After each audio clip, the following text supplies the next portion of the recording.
So, Bob, we're standing. We're standing. We're standing. Normally we're sitting, but now we're standing. We're standing today. I have a standing desk, and I like it. Good. So, I emailed you yesterday a brief, a summary of an ethics and legal case from my malpractice insurance. I like to go over these, and let's get into it. What do you say? It was tragic to read. Really? Yeah. Well, let's go line by line here. Sure. And I think that this case is interesting in that some of these cases can be a little out there in terms of the behavior by the counselor. Yeah. This, I think, is not one of those cases. It isn't. The counselor I'll just cut to the chase and say that I think that the counselor did a lot of things really well. Yeah.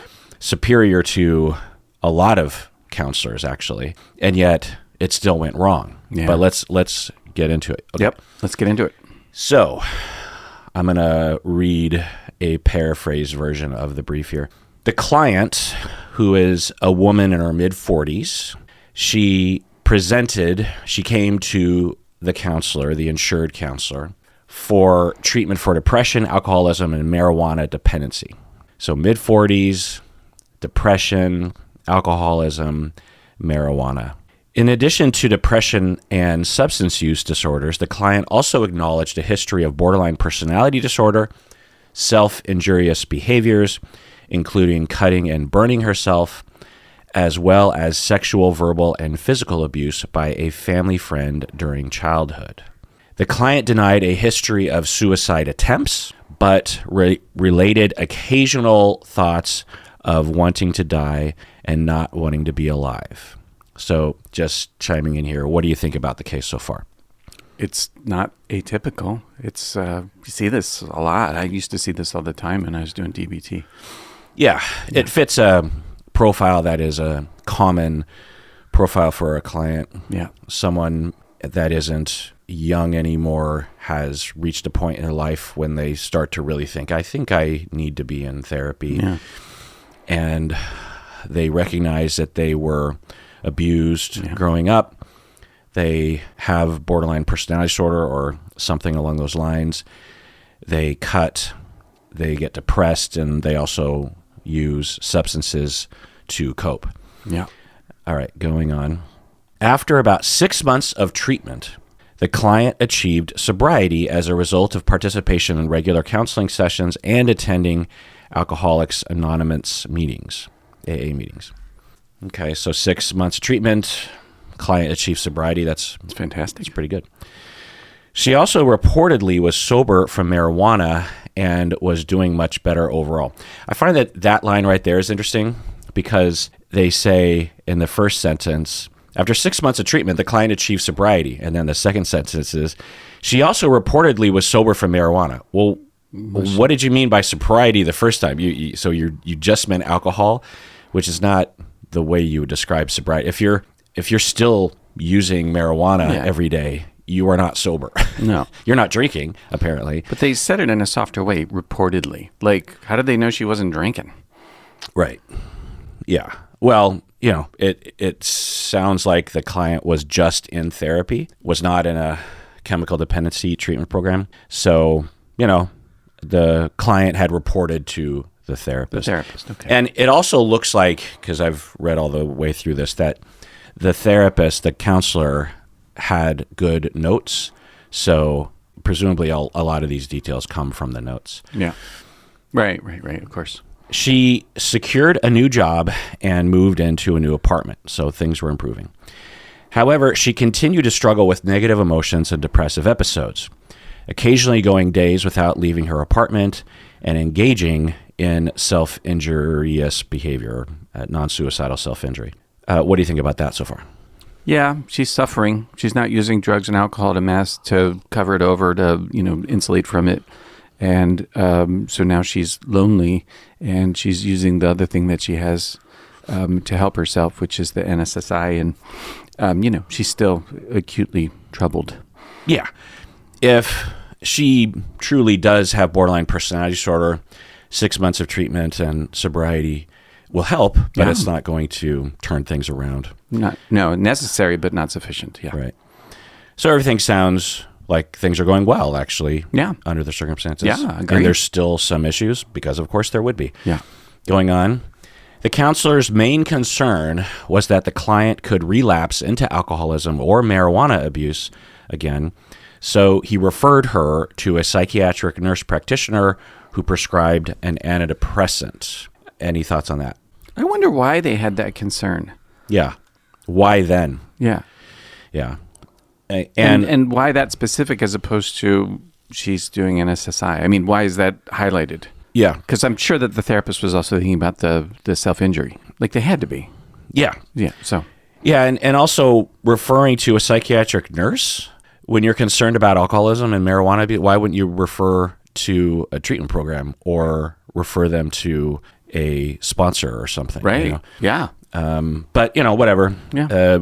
A psychiatric nurse, and they prescribed an antidepressant.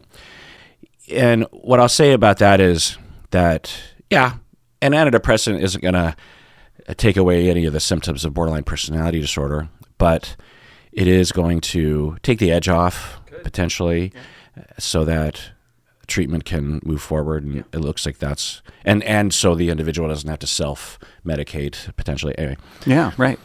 After the client reported that she never picked up the prescription, the counselor highly encouraged her to retrieve the prescribed antidepressant. Eventually, the client agreed to get the prescription, although according to the counselor's treatment notes, the client was intermittently non-adherent to taking her prescribed antidepressants. Any thoughts on that? She didn't really want it. Yeah. Yeah. She went to the psychiatric nurse probably out of compliance with the counselor. That's how it looked to me.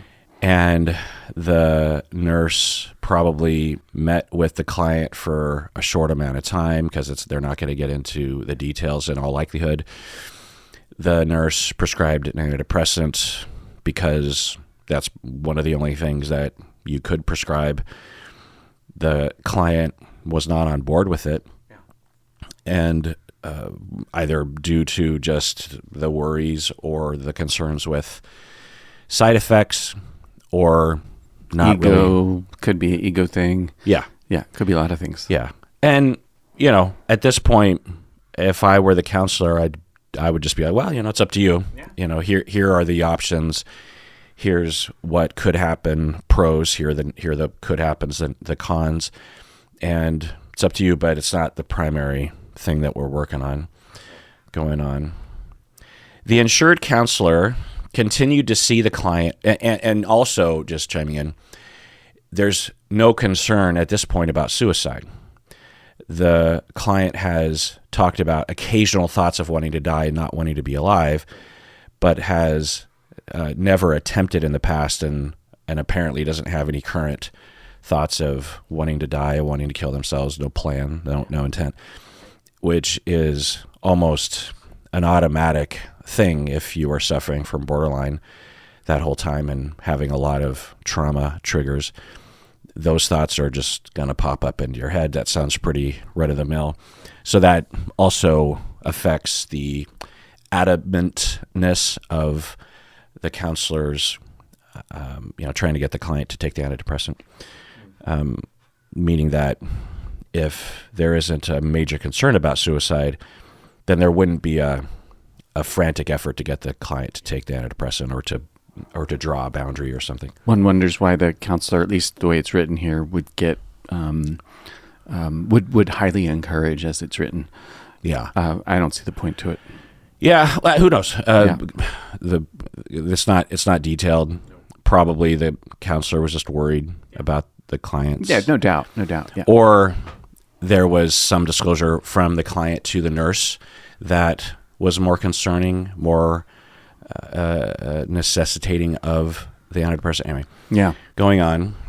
During the course of the client-counselor relationship, the client began to express romantic ideations toward the counselor, and also friending him on social media, and also regularly DMing him on social media.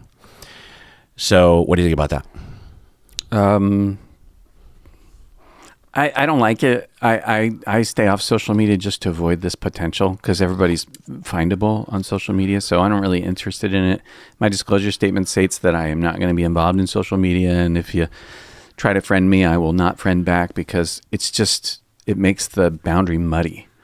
So it's not necessarily going to lead to a problem. Like there's probably lots of times when that happens between clients and therapists and it's no big deal. And if the client's expressing romantic feelings and having contact outside the therapy session and the therapist isn't doing something to let the client know that this isn't okay, then they're starting to slip. Mm. Yeah. Well, we don't know what...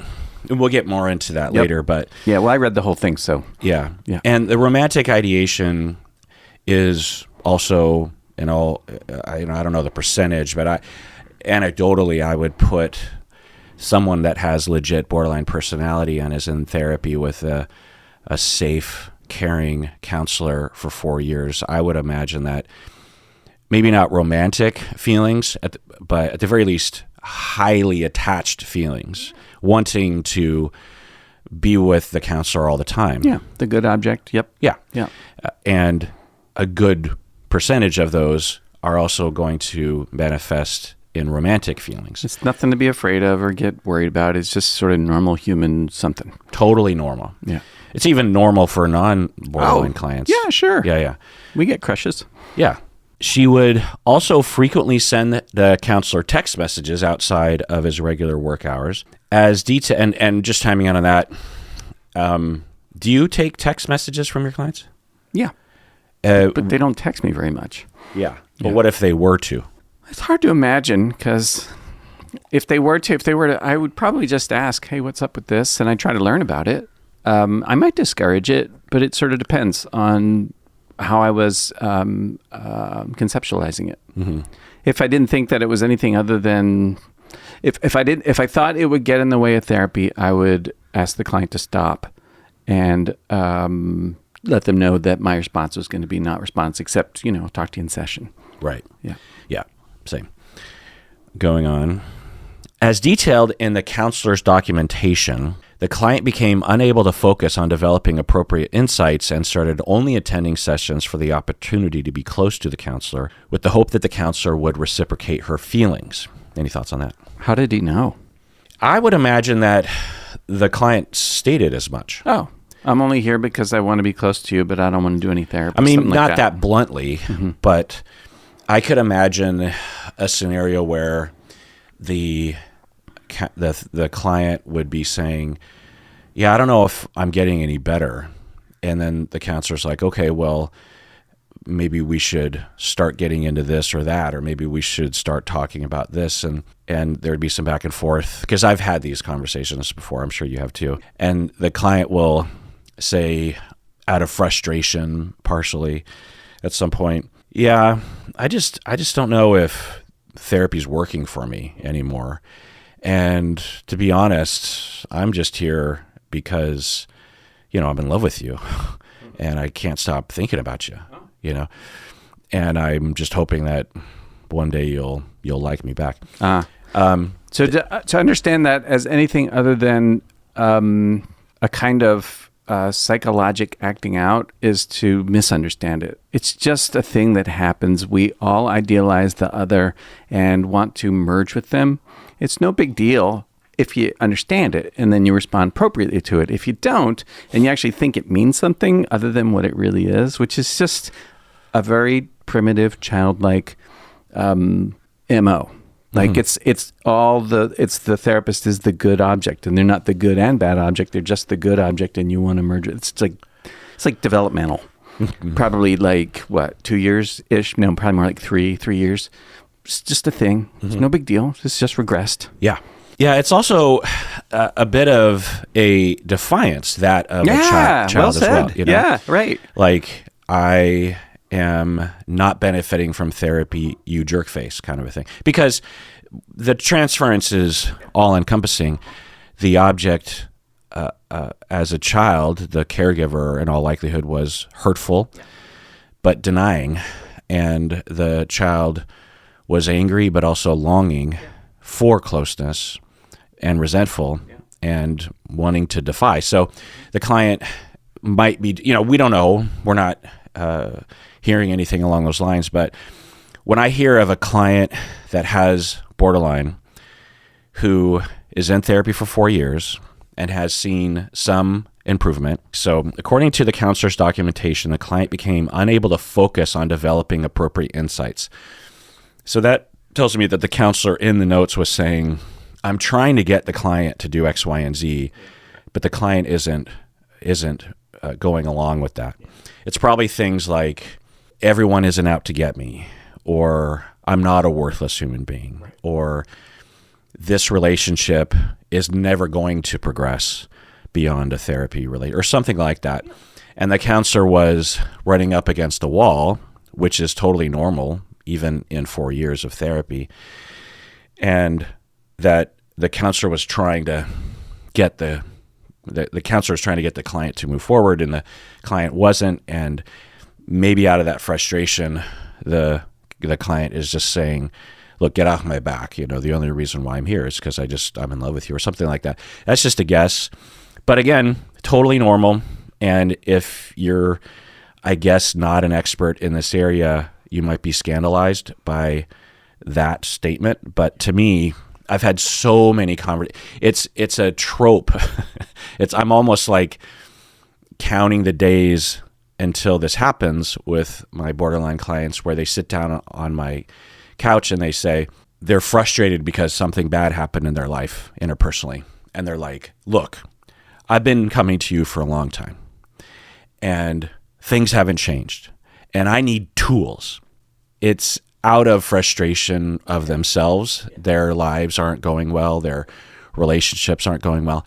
And the first 50 times I heard it at the beginning of my career, I was like, oh shit, I've been screwing up as a therapist. I haven't been delivering. But then I started to realize that, that might be the case, and there's always some room for reflection there. But what it is that the client wants to change. They see something's wrong, and they know that they are at least partially, if not wholly, responsible for the interpersonal problems. They're having that moment of clarity, and they also at the same time are thinking, well, I've been in therapy for 5 years, so why am I still having these problems? And it's very frustrating. And when you look to society, they have these ideas that, well, therapy shouldn't be taking that long. If you're not changing, if you're not improving, then the counseling must suck on some level. So you've got to change the treatment plan. And, that's always something to talk about. But there's that. And I entertain it. I'll say, okay, let's talk about tools. I don't poo-poo it at all. I'm just like, okay. But in the back of my head, I'm like, well, we can really drill down. I can give you tools. We can talk about tools. But it's not going to be a magic bullet on this situation. Because the real problem is one of individuation, right? This person's in a struggle with two sides of themselves that they haven't integrated. So the side of self that wants to get better and the side of self that's afraid to grow up.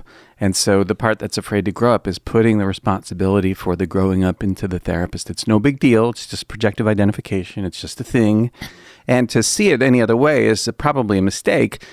The tools thing, I think that's low-hanging fruit. And, be careful if you're going to bite on it. So, but why not just withstand it? Boy, you'd really like it if I could fix your life. That would be awesome. I wish I could too. I can't. But you can.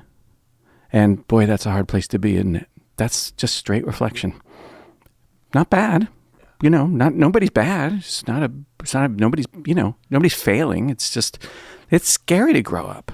Shit, man, I was having a conversation with Colleen about this yesterday. We were just looking at the ways in which we both try to get something out of the people that we want to get something out of, and they're not going to give, and how difficult it is to let go of trying to get that and seek it where you could get it, right? And how scary it is, because it really means that you have to take responsibility, and that is a frightening thing for trauma people to do. So that's the way I conceptualize what's going on in this therapy. So far, I think the therapist is doing a reasonably good job, at least based on what we're learning. Yeah, There's some evidence that the counselor might be losing perspective, and that there's this documented idea that the client is, it says, according to the counselor's documentation, the client became unable to focus on developing appropriate insights. Yeah, right. That points at something that I think means that the counselor was losing perspective and wasn't appreciating the difficulty and the long-term nature of treating people with borderline. Yeah, right. All right, let's take a break. We get back. Let's continue. Yep. All right, we're back from the break. So continuing. The client discussed her love for the counselor and even went so far as to discuss her dreams or fantasies regarding the counselor's spouse dying, allowing her to be his partner. Any thoughts on that? Oedipal. Yeah, just straight up. Yeah. It's so funny. You're drowning in object relations. Yeah, it's good stuff. And psychodynamic training. And it's so interesting to witness it, because before you weren't that sort. I didn't think this way. You're into it. Yeah, You're cool. nerdy. You're nerding. I am nerding. That's good. Yeah, it's good. Going on. The counselor believed that the client's transference was secondary to the feelings of anger that she frequently expressed towards the counselor during counseling sessions and the self-injurious behaviors she engaged in when they spent time apart. So let's break this down. So this is likely in the notes as well. So the counselor believed that the client's transference. Now, I'm not a fan of this usage of the term transference. The term transference refers to transferring of one's traumas or issues or feelings or relationships with our early caregivers to our therapists. Well, to anybody, but they talk about it in therapy. Yeah, transference is usually when it's in therapy, and when it's outside of therapy, it's displacement. Okay. But we could use them in either scenario and be understood. What I don't like is when people refer to transference as only referring to romantic feelings that a client has towards their therapist.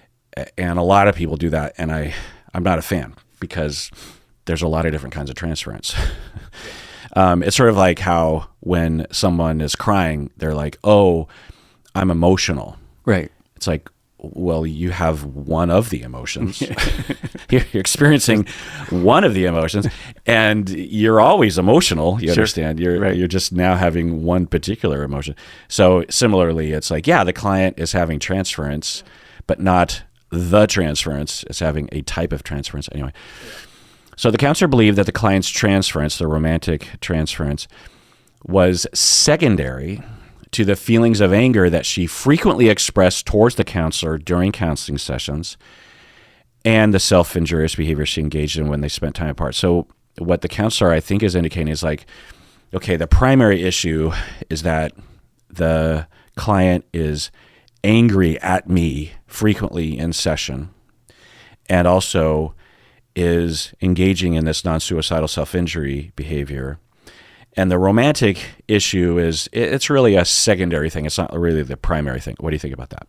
I don't know what to think about that. Though I think this cheese is sliding off the cracker at this point.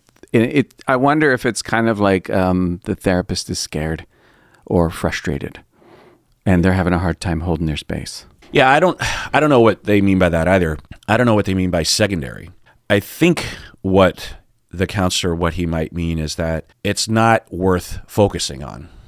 And that could be true, but it also could be that the counselor is avoiding it because he doesn't know how to deal with it. It also could be, which is understandable, that the frequent anger expressed towards the counselor is much more concerning and much more relevant, minute by minute in session, which, has some validity to it. But anyway, this is the first time we're reading that the client is being aggressive and hostile, which is par for the course going on. In one instance, the client admitted to burning herself due to her feelings of anger and jealousy when the counselor went on vacation with his family. However, the client denied any thoughts of suicide at those times. Any thoughts on that? Okay. They were pretty pissed off, and this is a way to... I don't know what, cause a guilt response on the part of the therapist, an aggressive holding on to the relationship? Yeah, the complex of feelings involved in this behavior, which is, again, par for the course, is that the client is feeling a lot of things at once, typically. One of the feelings is extreme distress, like unbridled, primordial distress of an infant without any way of self-regulating, because the reality that her loved attachment figure, her counselor, is not available and is now enjoying time with his wife and his kids, and he's not with me, and he's never going to be with me, and I'm alone, and I'm always going to be alone, and he doesn't really care about me, and he only talks to me because I pay him, just all those thoughts. So it's just really, really hurtful and distressful. The counselor isn't doing anything wrong, but it really hurts. Also, commensurate with that is hostility. Fuck him for betraying me. Fuck him for tricking me. Fuck him for not paying attention to me. All the transference there. There's also a feeling of I'm worthless. I'm a piece of shit because I've been treated like a piece of shit, and I deserve to be punished. So all those things are going on. Also, to burn herself, to cause pain to oneself, causes a physiological reaction that causes an endorphin release, which causes relief from the pain. So all of those things are happening at once, typically. Also, like you were saying, I want to send a message of that I'm suffering, partially just out of a healthy effort to signal in one of the only ways that she knows how, but also in a way of like, fuck you, I'll show you what you're doing to me. Well, you go on vacation, I'm going to burn myself. Yeah. Live with that bitch. Look what you now that's on your head. So all those things are happening at once, very human, understandable things, and also a lot of hostility and unreasonableness. But that's all par for the course, unfortunately. And this is the reality of borderline. It's not a walk in the park. It's rough. It's rough. But they clarify here that I think in the notes, it indicates the client said, no, I'm not thinking about suicide. So it sounds like the counselor was asking those questions. The counselor's treatment notes indicate that when the client expressed romantic interest in the counselor, he reinforced the professional boundaries that he set at the outset. So basically, whenever the romantic interest was brought up in session, the counselor would reiterate the boundaries, and the counselor would document that. The counselor repeatedly reminded the client that their relationship was strictly professional in nature. However, the client's transference continued to impede the progression of her therapy. Bad sentence. What do you mean? Transference is the point. It's not an impediment. You have to get through it. I know. Yeah, exactly. Yeah. And became the purpose of her attendance in an effort to be near the counselor.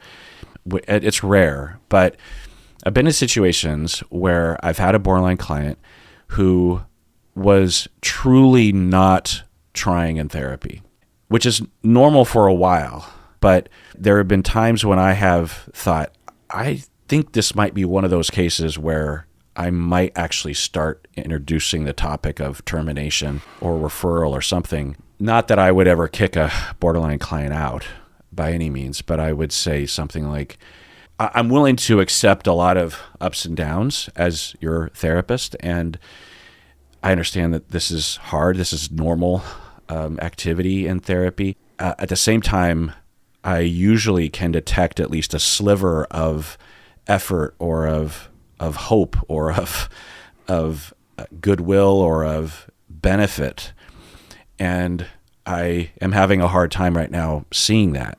So can you enlighten me? And I'm not terminating with you. I wouldn't do that. But is this helping at all, do you think? Or is there a path forward? I have my vision of the future that I typically will see.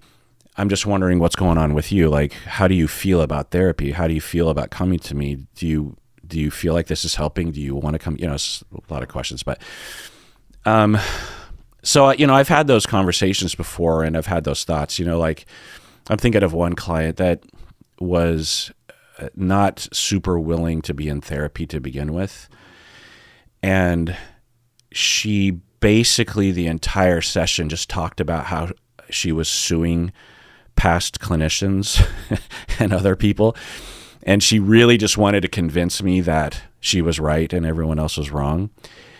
And I was willing to go along, but we had never really established that they were in therapy for themselves. Do you know what I mean? Like they sort of backed into my office in a sense. I won't go into the details of how that happened, but it was unclear if they wanted help at all, Because with the typical borderline client, there will be absolute moments where they will say, "Oh my, I just want to tell you, like I'm so thankful that I have you as my therapist because I do feel like I'm getting better. I've never had this kind of feeling where I feel like I can depend on someone, and I know that can be triggering for me, and I can become hostile with you and mean to you at times, but I just want to let you know that I care and I appreciate this a lot, or something, or even just 3% of that sentiment, Yeah. like just some kind of indication, like, okay, we're not that I need to be praised, but I need some evidence that the client has some, like I'll have a borderline client for 6 months be hostile with me. But I know from our interactions, maybe particularly earlier interactions, that underneath it all, they have a drive to absorb the secure attachment of our relationship. And in that experience, it's triggering them and they're being hostile with me. And I'm showing them that I'm never going to reject them and that they're allowed to be hostile. It's okay. I can take it. But I have the memory of that original intent and motivation and that core of drive of like, I'm here to heal and I perceive this as healing for me. Whereas other clients, if I don't have that and it's all hostility or all pushing me away, I'm wondering like, is there anything beneath that, or are they just here to try to convince me that they're right and everyone else is wrong? Not to say that that's not a good activity to engage in, because that can also be curative, right? For me to be that person like you would with a 3-year-old saying, you're a good person. You're a good person. Yeah, you're a good, even though you're thinking, well, the world isn't exactly as black and white as you think it is. But anyway. Well, there's a possibility of a supportive confrontation at this point, though, right? Where you're burning yourself because we're not a couple. We're never going to be a couple. You want connection. Why is it you keep doing this destructive thing that will not get you what you want when you could just very well go date somebody? You could go meet somebody. Why are you doing this? That's just holding up a mirror. It's supportive, and it's calling for the person to enter into reality and their reality ego to engage. And yeah, what am I doing? Like, I'm trying to fish in a pond that has no water, right? So that's just a piece of grass. There ain't no fish. Well, if you were to say that, what would be your hope? My hope is that it will invite the reality ego to show up, and for the person's I like the phrase true self, for their true self to activate. Like, the problem here is one of activation. It's not one of therapist is being frustrating. It's one of, oh, if I really want what I want, I have to do it. And that realization is what you're hoping for, not necessarily them acting on it. Oh, well, I would hope that somebody would, take action for their own well-being and welfare. But what I'd do is I'd be asking, why is it you keep trying to get me when you're never going to have me, right? That's not what we do here. We're here to help you get on with your life. So why are you trying to get me? What's this about? Don't you want something better? Do you say that to your borderline clients? I would say that. But have you? I haven't had experience with erotic transference. Most of my experience working with borderline folks has been teaching that DBT skills class. So it's not like I've done one-on-one therapy with too many borderline folks. Yeah. I was going to say, because with a client like this, that the way you said it in particular, I think would be really triggering. Ooh. Well, And would cause it would be like a landmine. Not all the time, of course. Well, it depends, because you could also go the other way. You're not dealing with someone that's rational. You know what I mean? Well, you're dealing with somebody, though, that has the capacity for being in reality. They do have the capacity for it.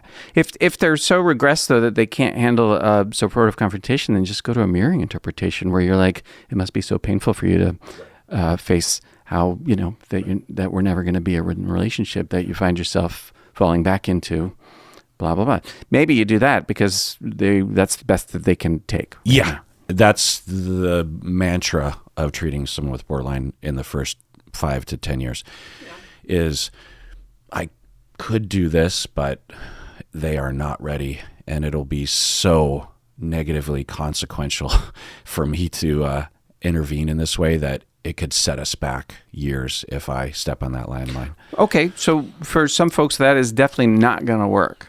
And then there are for some folks that actually will work. Absolutely. Yeah. And that's the artistry of being a therapist. Going on, the counselor did not consider referring the client to another counselor, as he assumed that the client's infatuation with him was not deep-seated, it was only fleeting.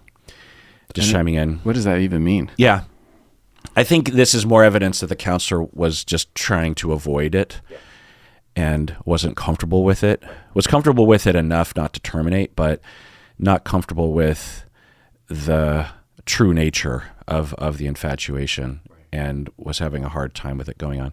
The counselor concluded that ending the client-counselor relationship would likely do more harm than good for the client.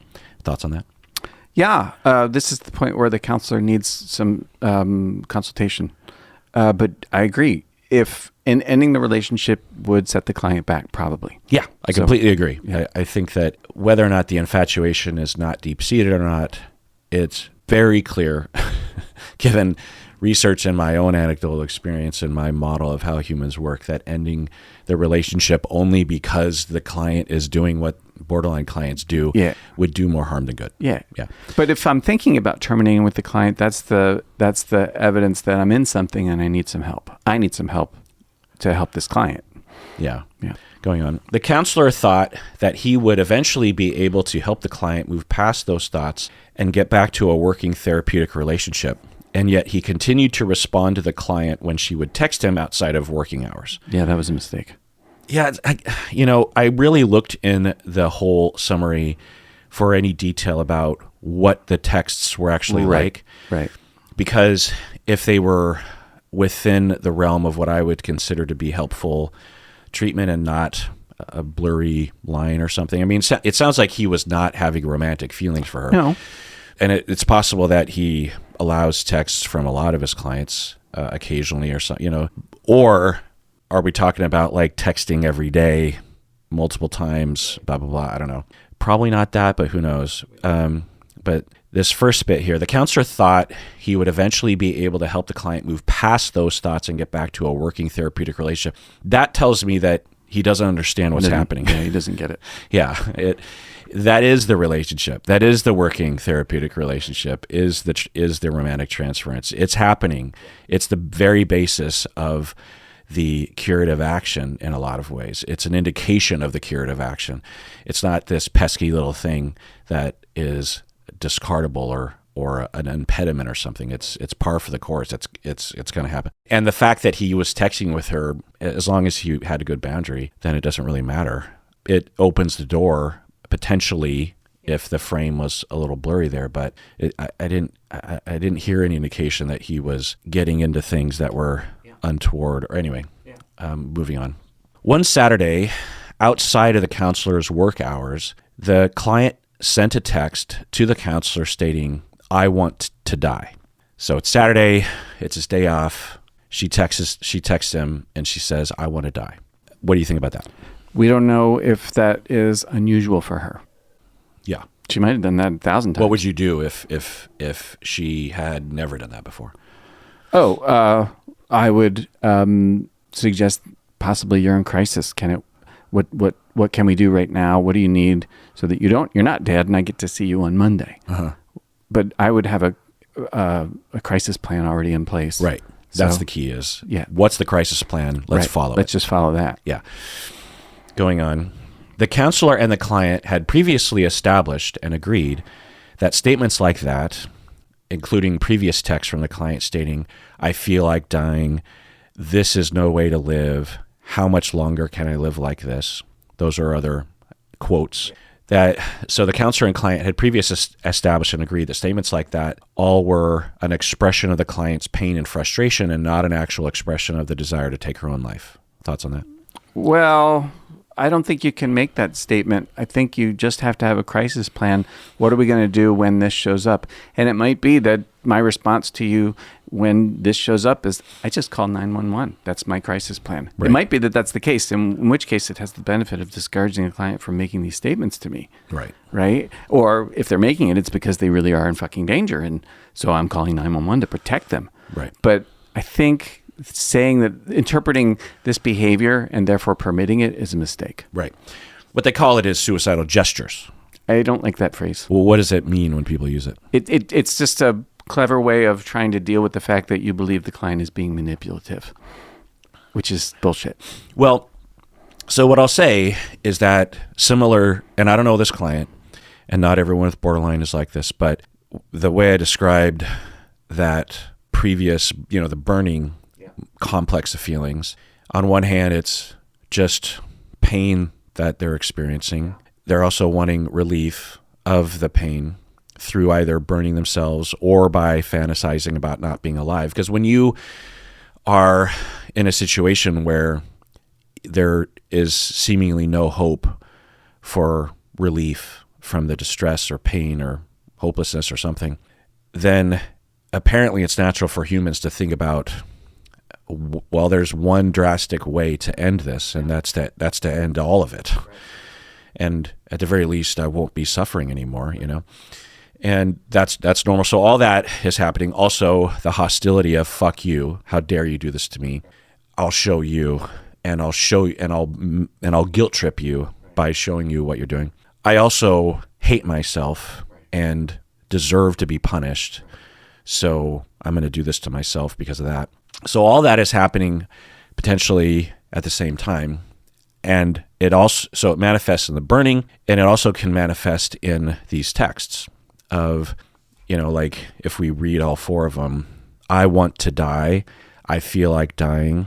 This is no way to live. How much longer can I live like this? Particularly that last one. It's like, how much longer can I live like this, right? That can be taken a lot of different ways, right? And it probably means all the things. It means like, how much longer can I live? It also can mean like, hey, pal, you're my therapist. How much longer can I live like this? What are you doing to me? And also, hey, I'm in love with you. How come you're not with me?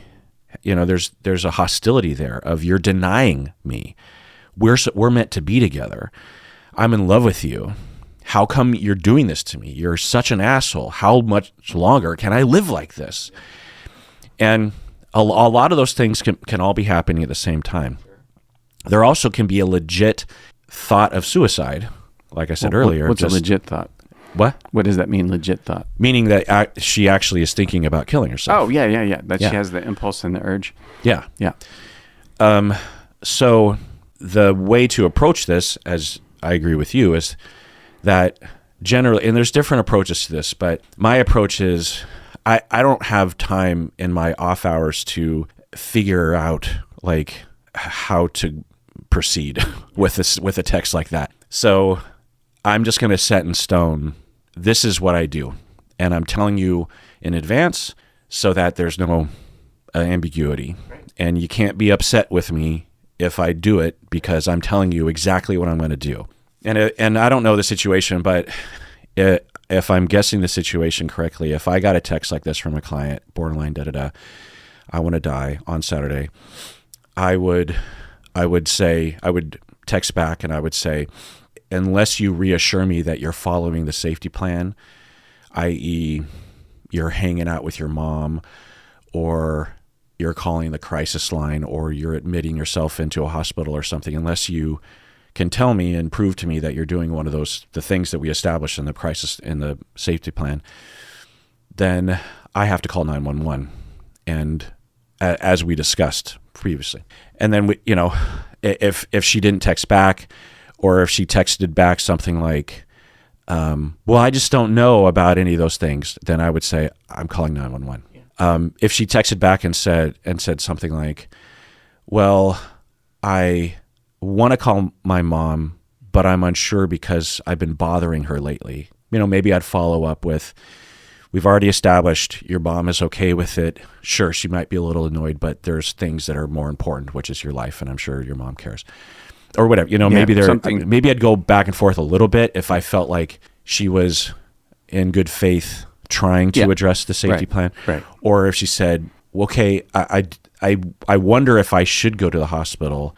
I just don't know if that's the best thing for me or something. I'd say like, well, just go, and then you can, it's voluntary, so you can leave whenever you want to, but it's important that you go, whatever. Yeah, go find out if it's going to be helpful. Yeah. But what's good about that is the person is acting on their own behalf. They're actually behaving in a way that's mature. Yeah. Which is really cool. We want that. Yeah. So the point is that if I get a text like this, which, I'll get communications like this sometimes, then I already have a very firm plan in advance. You don't got to invent the wheel. Right. Because I've done it so many times before with other clients like this. And I don't feel bad about having a hard line with the clients because I've already reconciled with those feelings years ago. And the thing that I see in a lot of counselors today is they have not reconciled with these feelings.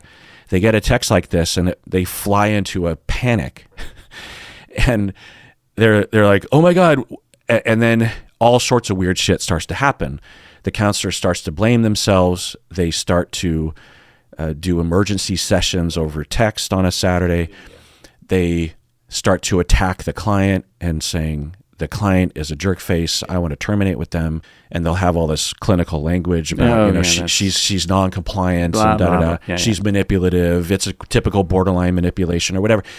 I see a lot of weird shit instead of just prediction. So yeah, with this sort of thing, you're a clinician, and being in private practice means you have to be all of the things, It doesn't mean you have to be a crisis intervention specialist. If you're a part of a hospital team, they'll have procedures, they'll have crisis lines, they'll have supervisors, they'll have on-call clinicians and supervisors. But if you're in private practice, then you have to figure it out yourself. And it's not hard. And there's a lot of resources out there for people. So you certainly don't have to invent the wheel. Right. Right. And I say all this out of frustration because if society is going to benefit from us as professionals, then we have to be professional. If we can't help people who have standard borderline behaviors and text their therapist on a Saturday, I want to die. If we can't help them, then there's no one that's going to help them. There's not another profession that's waiting in the wings going, I got this. We are the end of the line when it comes to this sort of thing. And especially if you're the sort of counselor that's going to take clients like this, because there are plenty of counselors that won't take a client like this. And if they did, they would suck at it. So if you are going to take this on and you're going to claim that you are able to treat this sort of thing, you are the last hope. And you're trained. It's your job. So it's sort of like the fire department shows up at a burning house and they're like, well, this is too big. Let's call the police. Like, who are you calling? You're the last one. It's you, So what it sounds like is the counselor didn't have, at the very least, a robust safety plan and wasn't taking these things seriously and was, if I were to reduce it to two different aspects, one is he was addressing one aspect well, which is to not freak out when a borderline client has these kinds of statements, because you don't want to freak out because it can't, especially with a certain flavor of borderline, this can happen all the time, and it sounds like it was happening all the time, and it wasn't an indication of emergency. He was doing that pretty well. But there's another wing here. There's another aspect of this that you need to take it seriously because you never know. People with borderline do kill themselves. It's not always a gesture, so to speak. And you need to cover your ass. You need to have an approach. You need to have a safety plan because what if, So it sounds like he didn't have that second part. So going on. The counselor and client had also previously developed a safety plan in the event that the client began experiencing suicidal ideations. In that plan, the patient agreed that she would contact the counselor and or her mother and seek acute psychiatric care or community suicide prevention resources to ensure her safety. Further, their next appointment was scheduled for the following Monday, 2 days later. So the counselor responded, "Hang in there, I will see you on Monday." So if we break this down, they had a safety plan, and in that safety plan, they had developed the agreement that the patient would, if the client was experiencing acute suicidal thoughts, the client would contact the counselor, which I'm not a fan of, unless you're willing to be a crisis intervention specialist I prefer and will supervise people to never put yourself on the safety plan. There's plenty of other things available, and you're not always available.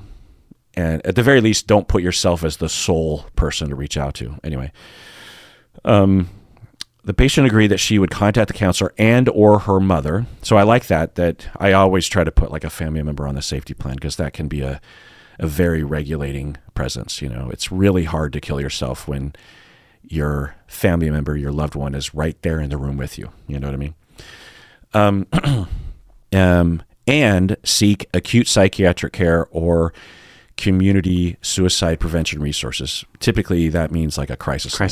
I was thinking, yeah. So, okay, great. So the safety plan said that the client agreed to that, but it also sounds like the counselor didn't reiterate that in the texts, and or the counselor was just thinking, well, she knows to follow the safety plan, so she needs to do that. And I could see that being a viable defense here. Skipping forward, she kills herself in this moment. So the question is, should he have done more, which we'll get into. But we do hear that there was a safety plan, there was an agreement. And let me ask you, Bob, could he in this moment say, well, we've been down this road so many times, we have the safety plan, she agreed to follow this, which was to contact her mother or seek, to go to a hospital or call a crisis line. She knows to do those things. So I'm just going to count on her doing those things. And I don't need to say anything necessarily in this moment. What do you think? No, you can't do that. And all that is fatigue. I don't want to deal with this. And what I've done, maybe I fucked myself, is I put myself in the crisis plan. So therefore, I've made myself available on Saturdays for texts. And once I do that, if I'm going to do that, it's not optional to not respond. So no, I don't think it's okay. And so it's sloppy. And I think the therapist has an understandable desire to not do this on a Saturday, but they put themselves in a position of responsibility, and then they shirked. So what should he have done? Should have followed whatever the crisis plan is. It said me and or mom. So she's doing the crisis plan. She's contacting me. And my response is to say, see you Monday. Is that what I want the mom to do? So what should he have done? He should have phoned her up. Yeah. And said, what's going on? Okay, what are you going to do? I need to be convinced, as you said, which I really like, by the way, that you're going to be safe. And if I'm tired, if I'm the therapist and it's 4 years of this, these kinds of moments, then what I need to do is change my crisis plan, which ought to be job one on Monday. Yeah. So, meaning to have it tighter. Yeah, tighten it up. Yeah. But with firmer boundaries from you of like, if this, then this. Yeah. If you text me like that again, I'm going to immediately call your mother. Right. If I can't get reassurance that your mom is going to be with you present, then I'm going to call 911. Come on. Yeah, right. Something. And you're going to get a lot of blowback because it's harder to shift a limit than it is to set one. Shift. I don't like the word limit. It's hard to... No, I like it. Wait. Do I like the word limit? I mean, limit implies I like parental limit. thing, but it also just means a boundary or a line or a contingency. And that can be done, like, hey, I realize that this isn't working for me. It's going to burn me out if I'm in your crisis plan. And in order to be the therapist that you need me to be, I need to remove myself from it so that we can continue our good effort together. So going forward, here's what I want to do when you're in crisis. And take it very seriously, because it is serious. Yeah.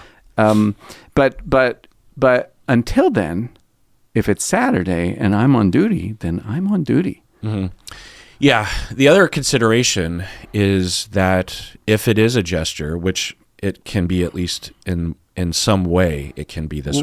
How do we define the word gesture? If it is a cry for help or a desire for because it's totally normal for a borderline client to want contact with their counselor in between sessions. That's a huge concern for people with borderline. So gesture means indirect communication about a desire for something other than what's literally said. Okay. I'll just say that it's normal for a borderline client to ask the therapist for more contact, and for the therapist to have to draw a boundary, and for the client to push those boundaries on some level with texts that will be probes to see what I could get away with. You know what I mean? And not all people with borderline are like this, for sure, but it is normal for a certain profile. So that's what we're defining as a gesture, though. Yeah. In this context, they're amping it up as a way to try to provoke the counselor to pay attention to them, which on the transference level is akin to a 3-year-old child pushing over their little brother because they want attention from their parents. You know what I mean? It's not a good thing, but it's an indication of neglect and trauma. And so if the client was doing this, then we have to incorporate that into the safety plan so that we're not rewarding that, because we could create a recursive pattern there. So in my approach with this kind of profile is that I definitely am not putting myself in the crisis plan, because if I do, I might be encouraging this kind of thing. Yeah, indeed. I mean? And if they do find a way to reach out to me, if I am not... I'm not mean to them, but I'm also saying, okay, well, we established a crisis plan, so I'm calling 911. That doesn't involve me having interpersonal connection with them in that moment. You know what I mean? And so it's likely to be punitive, like discouraging, because 911 is public. It's embarrassing. It's also expensive. And I will say that I from my memory, this kind of mode that I go into is more with younger people with borderline. That's just anecdotal, like 18, 22-year-old people. Likely more impulsiveness, the brain being what it is. And more parental transference-ish. Oh, yeah. Whereas my 45-year-old people with borderline are much more likely to have a little bit of insight and a little bit of restraint when it comes to this sort of thing. That's a generalization, but anyway. And I should mention that I will contemplate not necessarily calling 911, but calling the county designated mental health professionals, what they call now the designated crisis responders, the DCRs. Did you know that they changed the name? Oh, no, I didn't know that. We used to call them MHPs, but then MHP became generalized to mean a lot of different sort of people. So then we said county designated MHP. CDMHP, right. Now I think they're called designated crisis responders. Yeah. Maybe because of the fact that police will respond and will shoot people who were, have you heard of these cases where someone is suicidal and they have a knife to their throat or something, and a family member will call the police, and the police arrive with their guns drawn because someone's being aggressive with a knife, but they're suicidal, and they'll say, put the knife down, and the individual won't put the knife down, and so the cops will shoot him. So they're not brandishing a knife and threatening to cut anybody. No. They're threatening to kill themselves, and the cop shoots them. Yeah. That is the dumbest thing ever. I mean, I'm laughing out of discomfort, and I don't know if I have all the details right, but... Well, for that to happen just once. Yeah, I think it's happened at least once. And there's a lot of other scenarios where it's similar. Let's take a break. All right. All right, you're back from the break. So let's continue. The client was never late to an appointment. So when she did not appear at the appointed time on Monday, the counselor sent her a text asking if she was on her way. When the client did not respond, the counselor texted again stating that he hoped the client was not shutting him out. Any thoughts on that? No, not yet. When he still did not get a response, he texted that the client needed to respond to him or else he would have to call the police. So that's actually a good thing. Yeah. He's like, hey, if you don't respond, I'm going to have to call the police because you talked about killing yourself a couple of days ago.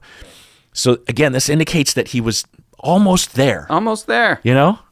Like, he should have said this on Saturday. Yeah. So it's not like he's opposed, and it's, you know, because this is the right thing to do. Of just like, hey, if I don't hear from you, I'm going to have to call the police. Right. Because not every, I would guess the average counselor anecdotally would actually not even say that, even though they should say that. Right. So another indication that this counselor is like, Almost. he's so close. Almost there. Yeah, yeah. Going on. When there was still no response, the counselor called the police and asked to do a wellness check. Later, the client's mother contacted the counselor to let him know that the client had died by suicide. Oof. Yeah. Thoughts on that? Well, it's tragic and it's avoidable. I mean, suicide is, you could say that suicide is a social problem. You'll never eliminate it on the one hand. On the other hand, there is, at least in this case, something that could have been done that is likely to have prevented it. Yeah. Yeah. Yeah. You just think if he had said in that text, that first text on Saturday, if he had said something like what, you know, the things that we said, who knows, but there's a chance that she would still be alive today.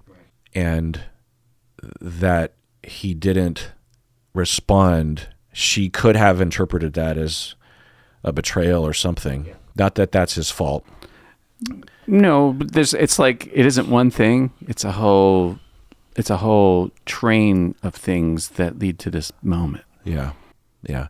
And I'd be curious as to when she actually died, because if it was that Saturday, that says something, or if it was 5 minutes later after the text, that says something. But if it was like, you know, Sunday night after she was waiting for some kind of thing, again, not that it's his fault, but it's his professional responsibility to have done just a little bit more. It's just a hair away from doing because if he had done all those things and she had still died by suicide, which is still possible, I don't think we would have seen what we're going to see here in a bit. Going on. Approximately a year and a half after the incident, the client's mother notified the insured counselor of her intent to file a professional liability lawsuit against the counselor with a settlement demand of $500,000. In addition, the client's mother also filed a complaint against the counselor's license with the state board of professional counselors. So the mother is suing him and issuing a complaint to the licensing board. The plaintiffs, the mother, her allegations against the counselor were primarily focused on the counselor's response to the client's text messages sent the same day she took her life. Oh, okay. So she did die that Saturday. Okay. Yeah. Because that kind of changes things. If it was a half an hour later, then that would indicate that there might not have been much that he could have done. He still should have done what what we talked about, but there's a chance that she texted him as she was about to do it or something. Could be, yeah. So there, there's sort of two questions of like, was the suicide preventable, and what are his professional responsibilities? Right. And they overlap, obviously, but sometimes you do everything perfect and a client still dies by suicide. Right. Going on. Defense experts agreed that, so again, the mother and the lawyer are saying your response over text was a problem. The defense experts agreed. So defense experts are typically other therapists or therapist lawyers or lawyers who specialize in this sort of thing, who are hired by the insurance company as a part of the defense team.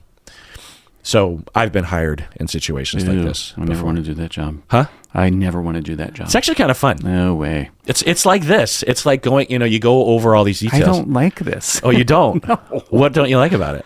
Well, it's all scary. All this shit. Like whenever I take an ethics training or whenever I have contact with my lawyer about stuff, whatever, I always get more nervous. So no, not fun to me. There's something about this that I really like. Oh, okay.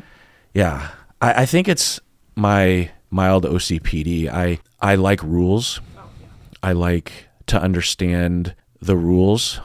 When it comes to therapy, the rules are so amorphous. Oh, sure. And so uncertain. But the more you understand the landscape and the considerations and what things are based on, the more you understand what you're supposed to do. And everything lines up. It's not just cover your ass. It's mainly for the betterment of the client and for society, And there's a bit of cover your ass as well, but mainly it all kind of makes sense. Well, covering one's ass doesn't have to be at the expense of the client, or you could. In fact, both can exist easily mutually. Yeah. If you do it right. Right. Right. So there can be a natural outgrowth of covering your ass that emerges out of responsible, helpful approaches to clients. Yeah. The good practice will be a good ass coverer. Yeah. Exactly. So the defense experts agreed with the plaintiff. So defense experts agreed that counselors are not obligated to always be available to their clients. Oh, okay. Yeah. So they all agreed, the fact that she texted him on Saturday doesn't obligate him to suddenly jump to attention.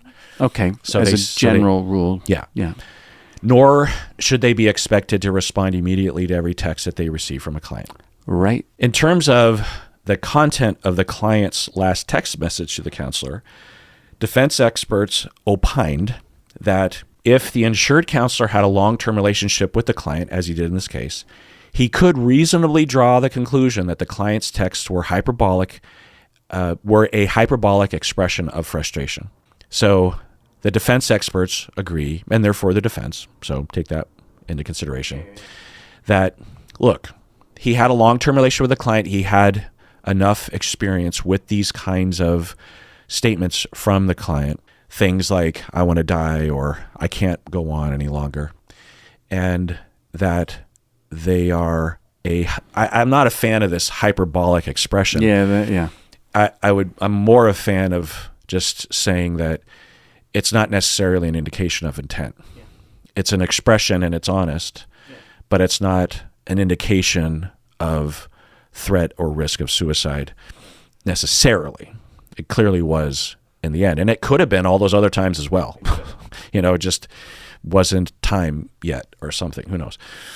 But the defense experts were saying, the fact that she texted, I want to die, that just by itself.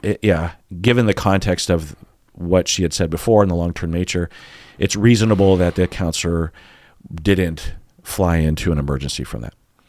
Defense experts also said, but the point is, and because we can, or at least I can agree with that, and also say, but you still have to address it head on as if there is a risk there, because you couldn't know because you're not there. You're just getting this tiny little text. That could be a quote unquote hyperbolic expression, but it also could be serious. You just can't know. And the risks are, the potential consequence is so high that you should just address it in light of that going on. Defense experts also said that the counselor would not want to encourage such behavior because that might worsen the behavior. Do you know what they mean by that? Yeah, they're suggesting that that it could be operantly reinforced. So in other words, behavior is a result of its consequence. So if I respond to this hyperbolic gesture, I hate this language, if I respond to that, then I actually feed the dragon. Is it really true in this case? I don't think so, not even close. So it's interesting that they would go this direction because they think it belies some of the facts. Well, it's defense experts. Yeah. So they're cherry picking to some extent the details that are reasonably defensible, which, I can agree with, and good use of the word operant, by the way, going on. Yet at the same time, the counselor was also aware that the client was distraught and at risk of self-injury due to her clinical diagnoses and history of self-harm. What are they saying here? They're saying, so you had reason to think that this would at least result in some non-suicidal self-injury. This I think you might want to consider the operant nature more than the other thing, though. What? Well, if if responding will reinforce non-suicidal self-injury, then I don't want to do it.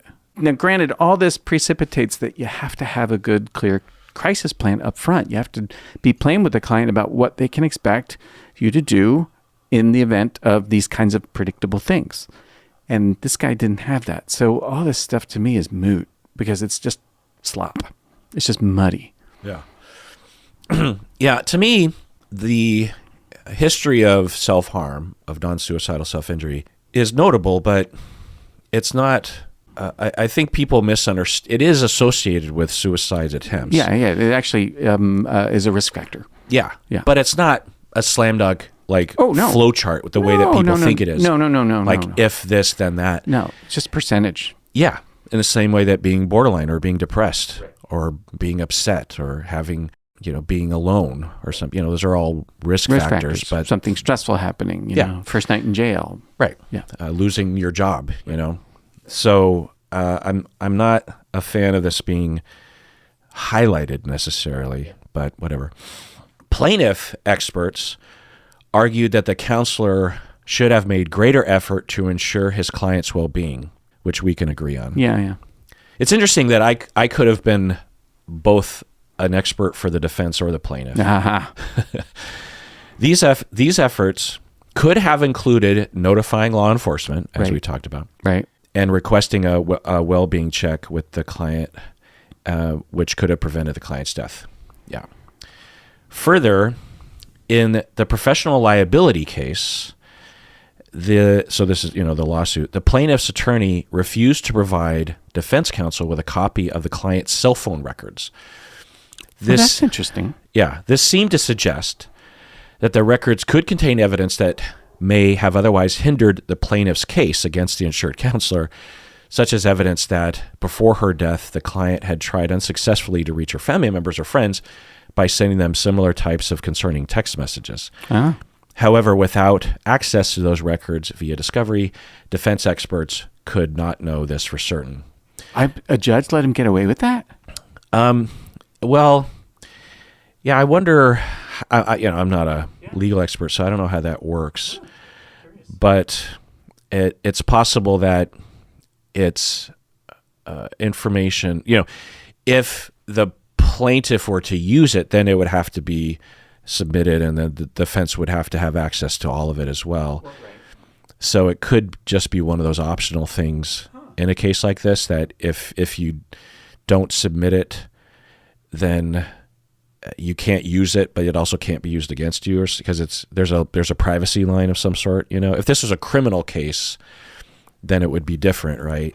I think. I don't know, but it seems to me that a good defense attorney is going to want that stuff, right? And we'll try to convince a judge that they should have access to it. And maybe they did, and maybe the judge denied them. We don't know. Yeah. And it could be that the judge even looked at them and said, yeah, it's not relevant or something. Yeah, could be. Right, could be. But at the very least, it is kind of interesting, right? Because if the plaintiff was really going for it, those text records would be interesting, right? It's like, let's look at all the texts and let's look at the specific text. Anyway,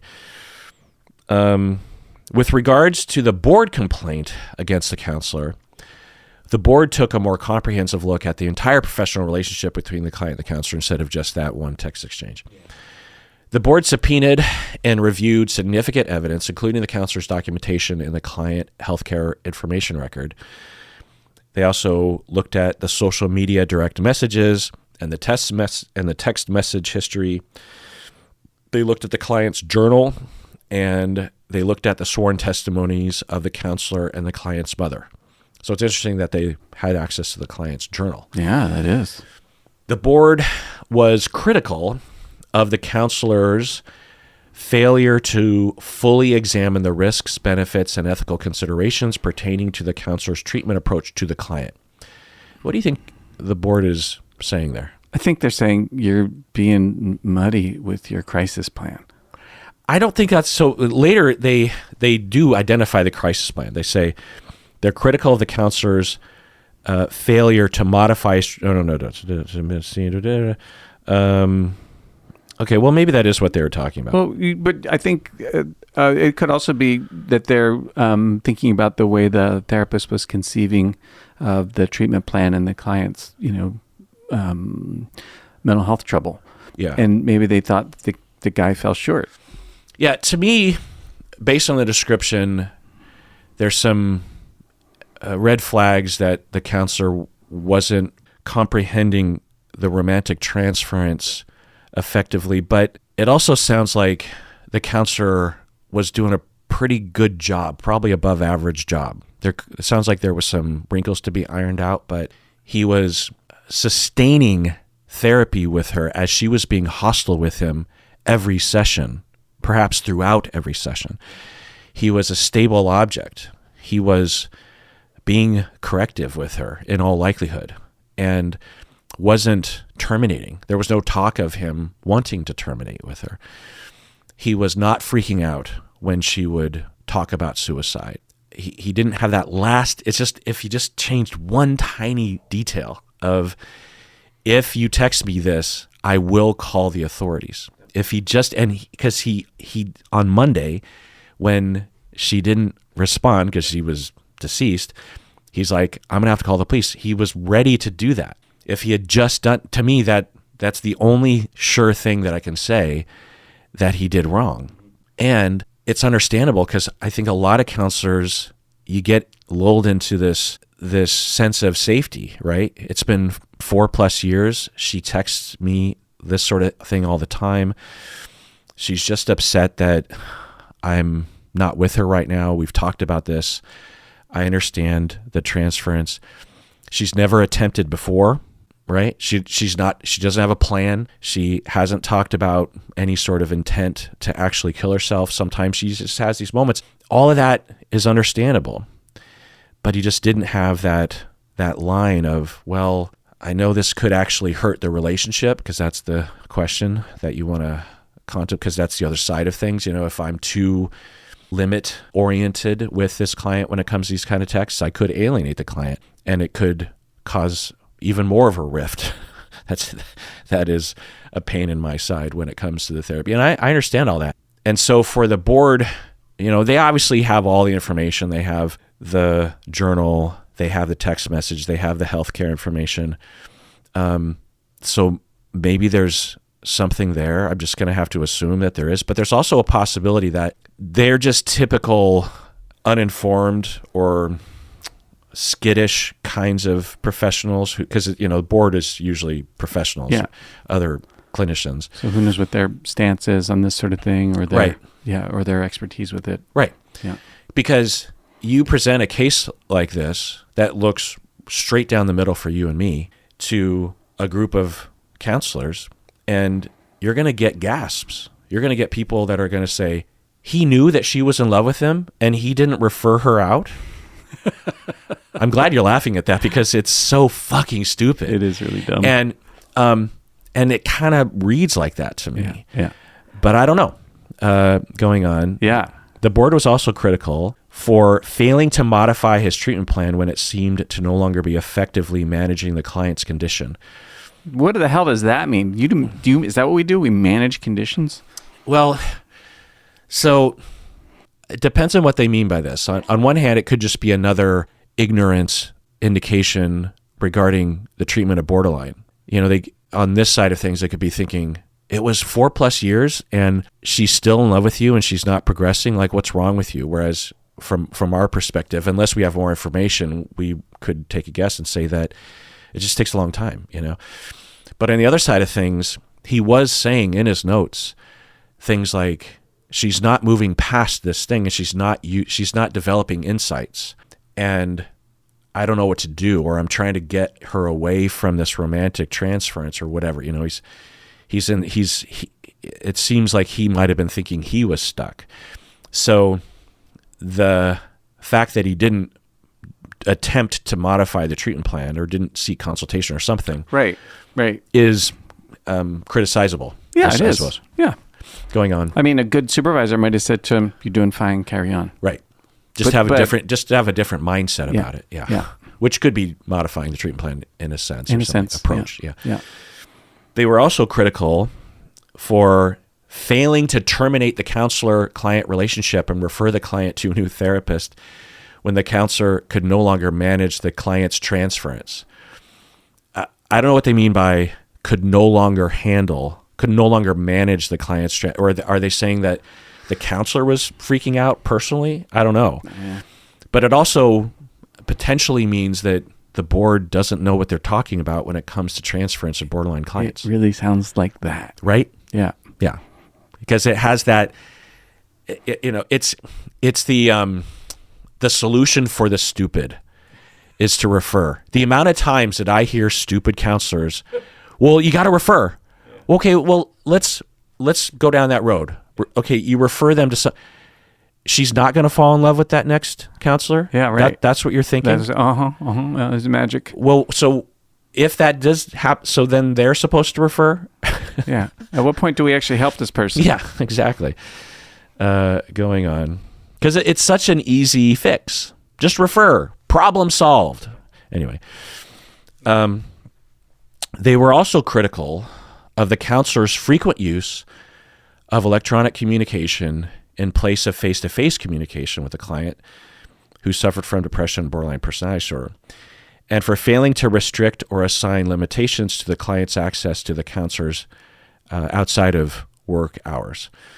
So it depends. We just don't know the details.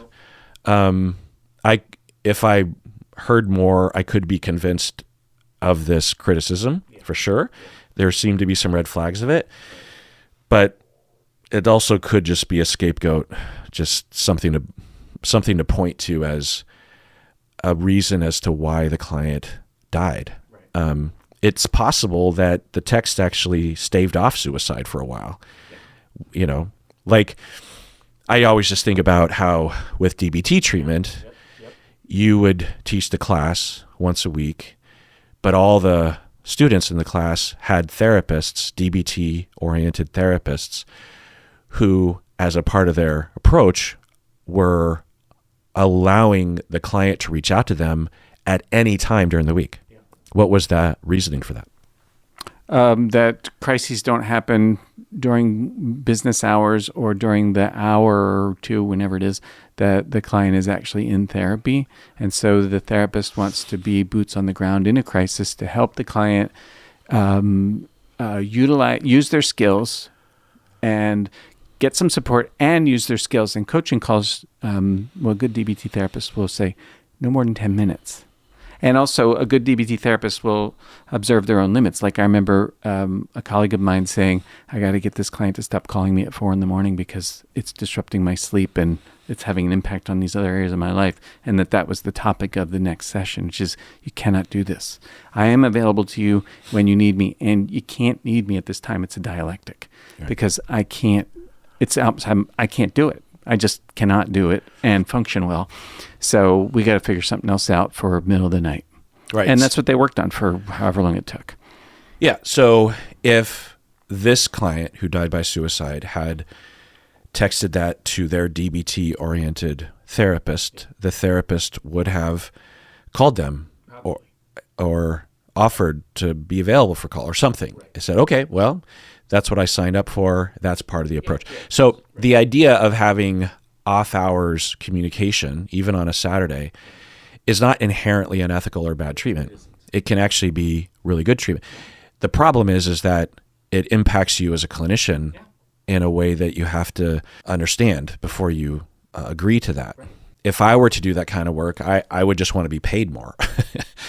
And I would also want fewer clients because I would be burnt out pretty quick if I had a full load and was also taking, 3 or 4 phone calls a week or something from clients. Especially if you had more than one client where you were providing that kind of service, which most of them do. Yeah.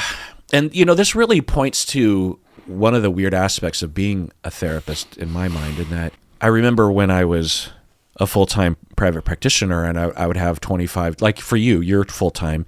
You have how many clients, how many hours a week? Somewhere between 20 and 25, thereabouts. Okay. So if you said to someone, I only work 25 hours a week, you'd say like, wow, that must be an easy life. Yeah. But it's not easy. No, I don't work 25 hours a week. The amount of brain time and energy expenditure. The way that I think about it, it's like if you're a Broadway musical performer, technically speaking, especially once you get into the run of the show, you might, quote unquote, only be working like 10 hours a week because you're, backstage getting your makeup on an hour before performance. And then as soon as the curtain goes down, you go home. So you're only working 10 hours. Do we think that you're only working 10 hours a week? It's the amount of brain space and the amount of energy that you have to build up to expend in that moment. Whereas if you're an office worker and you're just sitting at a desk and responding to emails and occasionally in a meeting, where you're just a passive participant in the meeting, the brain expenditure is so lower that you can handle many more hours of that. You know what I mean?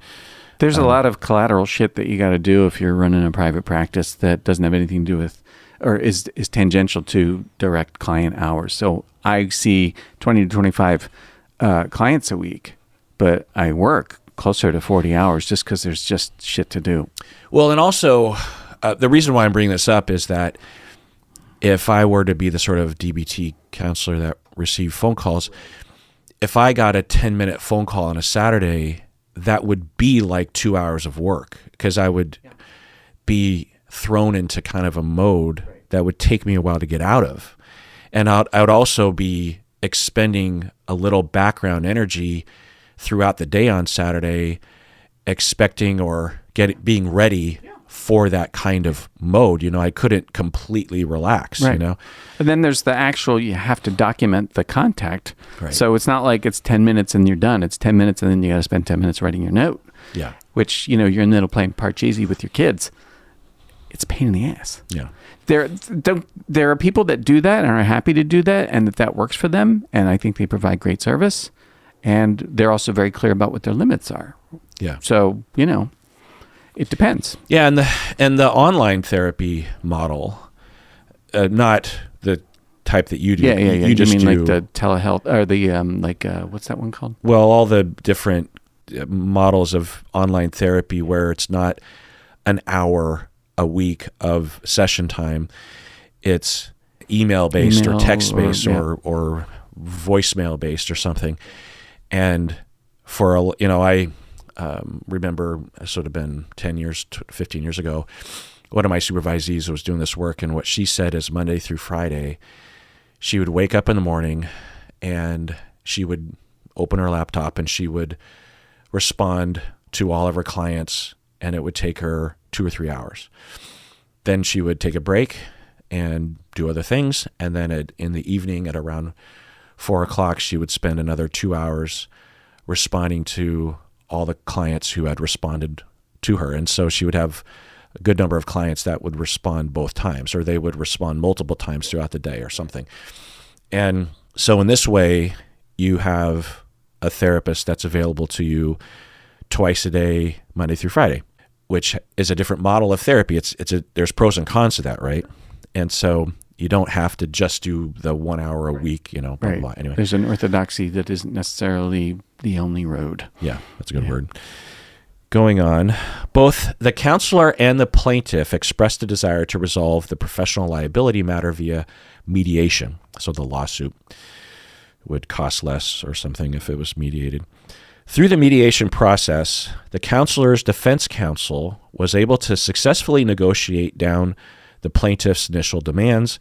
The total incurred to defend and settle this matter on behalf of the insured counselor was greater than $100,000. So I'm guessing it was just a little bit north of that. So usually what that would mean is that the plaintiff, the mother, was paid somewhere on the order of $50,000 to $80,000, and the rest of it was for legal fees. Do you agree with this settlement? Oh, I don't know. I mean, that's just people doing horse trading. I don't know. But should the counselor have to pay up? I don't think there was any getting out of that. Like that, something was going to happen. And I presume that the lawyers do this because it's a legal strategy, not a clinical strategy. It just seems to me that this was going to unfold in some direction like this. There was going to be money paid out.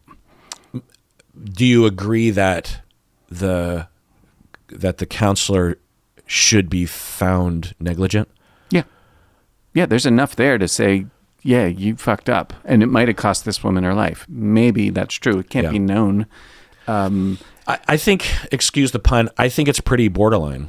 Good one. In terms of, like, even though we've been pretty clear of how the counselor fell short, I just think there's so much that he was doing right. And he had a safety plan. It seemed as though he was assessing for suicidal risk all along. Mm-hmm. There is a good possibility there wasn't any other indication that there was a risk.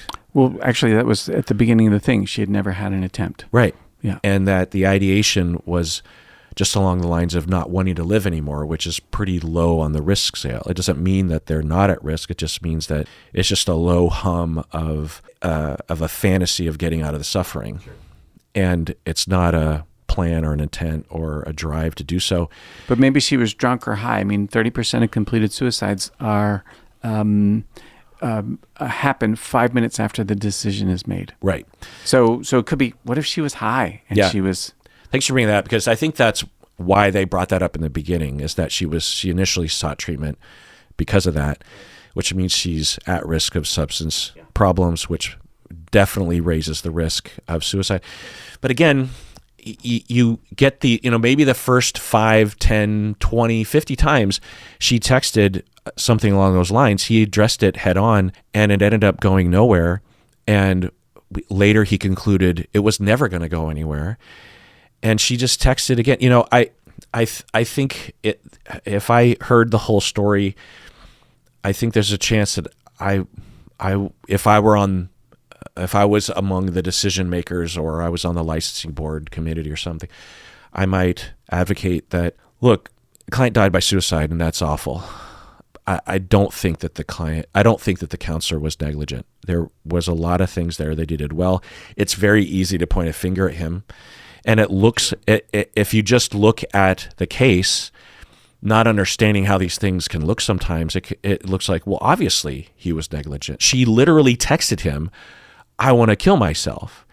And he just said, talk to you on Monday. That can't be the right thing to do. But when you work with cases like this, it's depending on the case, stuff like that happens all the time. So it could be that it's bad luck. It could be a lot of things, but it doesn't necessarily point at negligence. I'd tell you, the thing that stands out to me about this whole thing is there's no reason to trust the state board. There's no reason to think that they actually know anything more than what I know, right? There's no reason to think, which is really good for me because, I got to overthrow Daddy's shackles. So, I got to overthrow Daddy's shackles. What does that mean? It means just because somebody's an authority doesn't mean anything. It just means they're an authority. It doesn't mean anything about their qualification. Is that a saying? No, I just made it up. Oh. You're talking about your daddy, or are you just talking about paternal? Yeah. Okay. Yeah.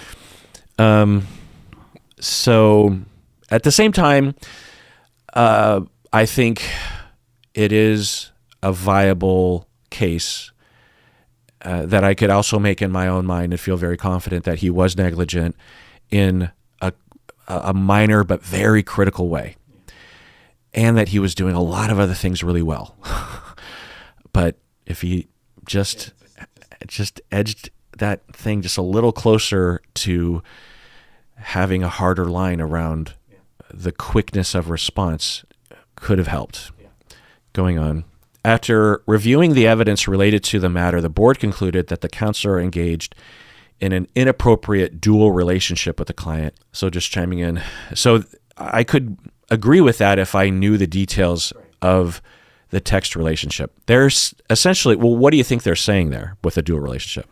I don't fucking know. I think they're referring to the counselor having a friend relationship with the client. Oh, okay. I'm not sure the counselor would conceive of it that way. I'm sure he didn't. I'm not sure that the client would even conceive of it that way.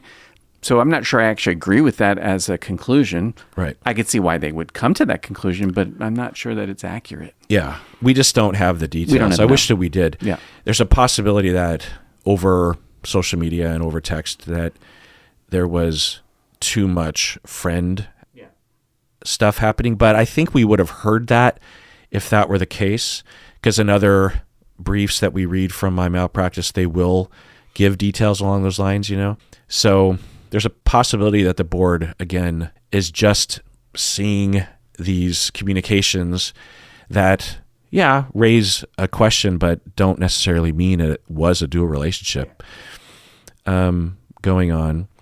The board concluded also that he failed to meet minimum standards of performance for a licensed mental health counselor, which, if we agree that he was negligent in that one moment.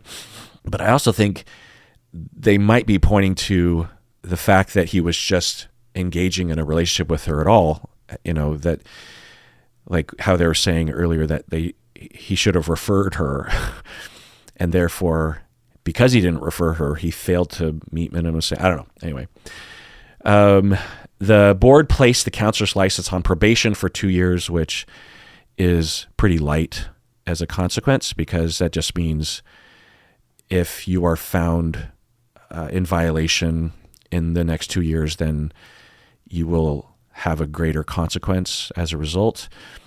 But the chance of having a violation at any point is pretty low, so probation is pretty minor as a consequence goes. They ordered the counselor to complete 15 hours of continuing education in the areas of borderline personality disorder and dialectical behavioral therapy. Well, that's one way to go. And again, pretty light sentence. Yeah. 15 hours 15 hours is nothing. Yeah, it's like 2 days. But in terms of actual training, it's very small. Right. Yeah. Yeah, I often wish that they would beef that up. Going on. They issued a $2,500 fine against the counselor, and the total expenses incurred to defend the insured counselor in this board matter was greater than $8,000. So that's all the cost that the malpractice covers, depending on if there's a deductible or something. I don't know how that works exactly. Yeah, I don't either. I should look at my policy. So pretty light sentence. So I think what that indicates is they're like, hey, you had a dual relationship and you failed to meet minimum standards, but it wasn't on the level of, say, having sex with your client or something.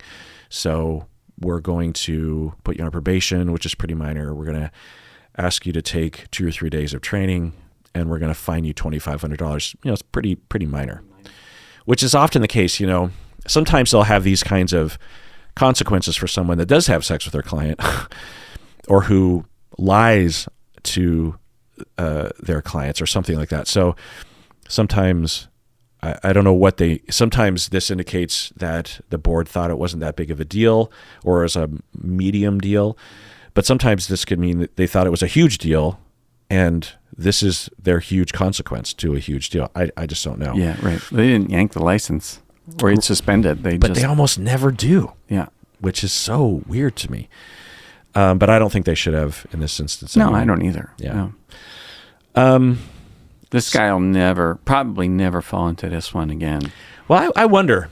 I mean, probably not in that way. He probably would swing too far on the other side. But I would wonder how he would have recovered in terms of his willingness or his sense of safety treating other clients like this. Because she died. That's hard. He probably blames himself. He probably does. I mean, just imagine that, she texts you, I want to die. And you just text back, hang in there, I'll see you on Monday. And you might even turn to your wife and go like, I can't talk about it, but there's a client that's doing a thing again. And then you find out that she was actually on the verge of killing herself and you could have prevented it easily. If you just would have called her, like there's a chance that she wouldn't have done it. I mean, who knows? But that thought probably runs through his mind. It's probably torturous for him. And for me, when I treat people like this over years, they mean something to me. They have to mean something to me. They better. Otherwise, I won't be able to withstand. If it's all the hostility and the frustration and none of the meaning and purpose, then I can't do it. So a big part of the meaning and purpose is that I love this human being and I want to help them. And I see the good in them and I see the suffering and I feel bad for them and I have a lot of empathy for them. So it's, it's an important relationship. It's deep. Yeah. 4 years plus. Okay. And to have that person kill themselves, just die is rough. Have them kill themselves, that's rough. And to have them kill themselves possibly because of me. Well, like where I could have done. I don't know if it's because of the therapist. It's just that could mean a lot of different things. Yeah. It's related though. It's certainly not independent. Right. Yeah. It's not like someone broke up with her and she was distraught. There's a lot of distress that's happening about me. And yeah, it would be devastating. So I would hope that he would get help for himself because it looks like he's really close to being a very superior therapist for this kind of thing. I should hope he would get some help too. But I could see him pulling the wrong lessons from this, potentially if he listens to a potentially misinformed board, learns the wrong lessons. I don't know. Because we need more people like him that have a lot of the elements that we've highlighted that are positive, that are strangely rare, or at least rarer than they should be. And I would hate to lose one. I'd hate to lose a good one.